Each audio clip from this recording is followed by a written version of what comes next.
Now that we've talked about aggregate demand, let us talk about aggregate supply. Okay, now what is aggregate supply? The level of real GDP that firms will produce at each price level. So again, it's showing the relationship between price level and output, that'd be real GDP. But here we're looking at from the supply perspective, the producer's perspective. What influences them? All right. Now you might remember we actually had two different aggregate supply curves. We have the SRAS, the short-run aggregate supply, which is upward sloping, but we also have the long-run aggregate supply curve, LRAS, and it is perfectly vertical. Okay, and there's a reason for this. We can go into a little bit more with each one of these, but in the long run, wages and prices become perfectly flexible. What we mean by that is that wages and prices will adjust to whatever the value of the money is and to whatever the price levels are within the economy. So that in the long run, there will be a relationship between output and price levels.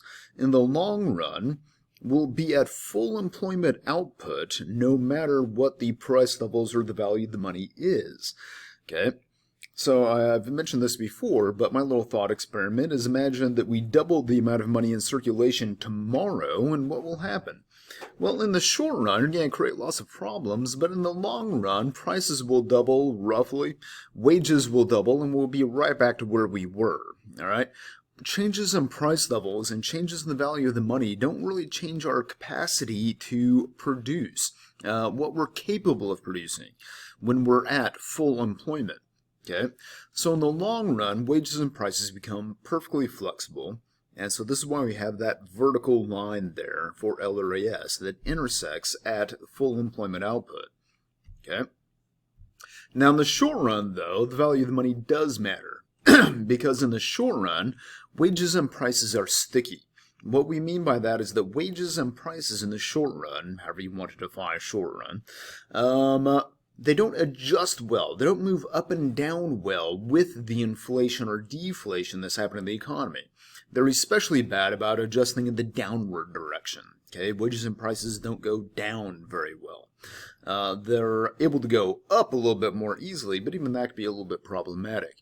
Okay, so in the short run, price levels do affect production decisions. When price levels are higher, typically that will be seen with increased production, increased quantity of production. So the SRAS is upward sloping.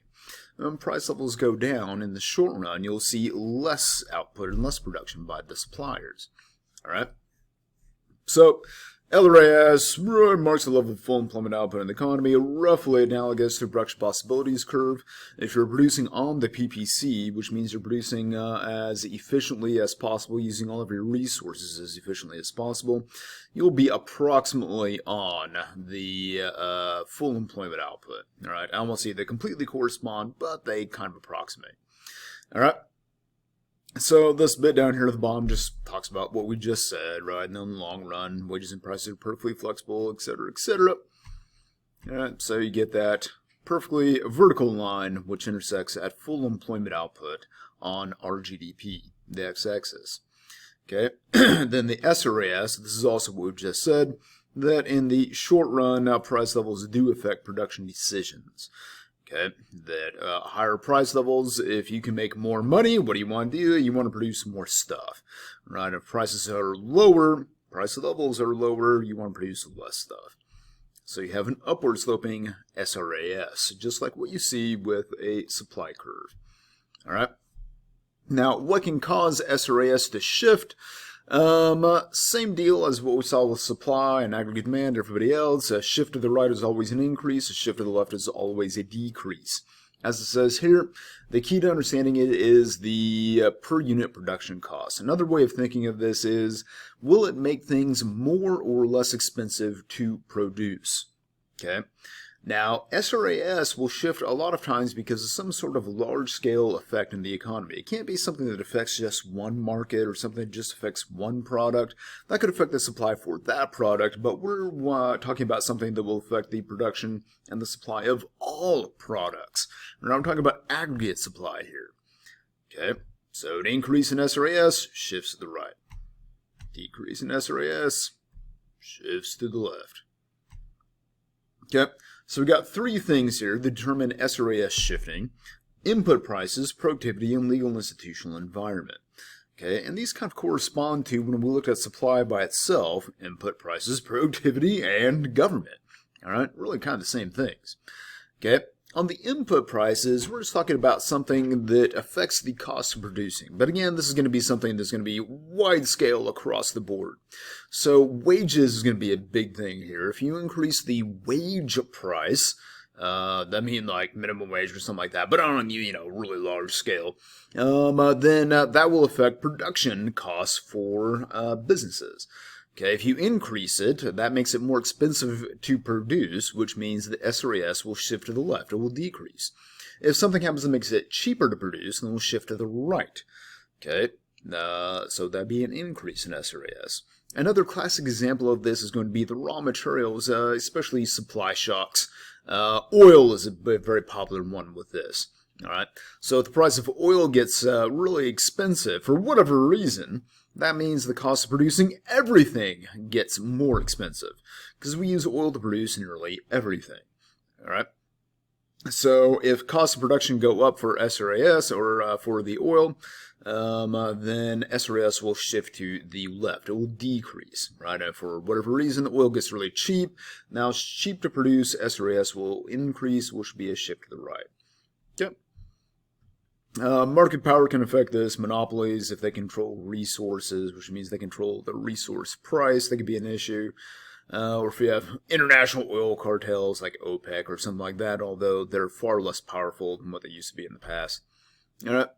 But productivity on that side, if you're more productive, that means SRAS will increase, shift to the right. If you're less productive, SRAS will decrease, shift to the left. So let's say you introduce some sort of new miraculous technology which increases efficiency and productivity, that would increase SRAS. Okay, and then finally you have legal institutional environment. This has to do with what the government is doing. It can affect things in the short run. So taxes and subsidies, if we increase business taxes, that could decrease SRAS eventually. Right? If it's going to be on the cost of production, right? It can't really just be on the business itself. That could wind up affecting aggregate demand instead, but directly on the cost of production. All right, taxes and subsidies on production could cause a shift in SRAS. Okay, additional regulations. If the government comes along and adds more rules by which businesses have to abide by, that can shift SRAS to the left, right? And whereas deregulation makes it cheaper for businesses to operate, could shift it to the right. All right, and that's it with the SRAS. Now, we didn't mention this, but with LRAS, you usually won't see that shifting very often in AP macro questions. I'm not going to say it doesn't happen. There have been cases. But what will cause LRAS to shift is, generally speaking, the same sorts of things that will cause PPC to expand outwards, production possibilities curve.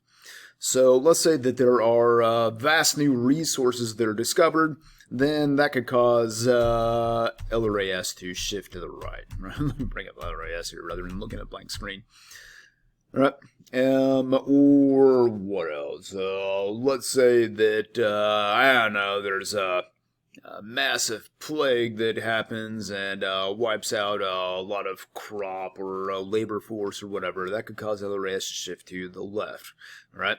If it shifts, what we're saying is we're able to produce more or less at full employment output, which means we have to have some sort of structural change in the economy that would increase or decrease our ability to produce at full employment output, right? The level of GDP we can produce at full level output. All right, so it's possible it can shift. There's not too many questions that make it shift, but it's possible. But that's it with the aggregate supply.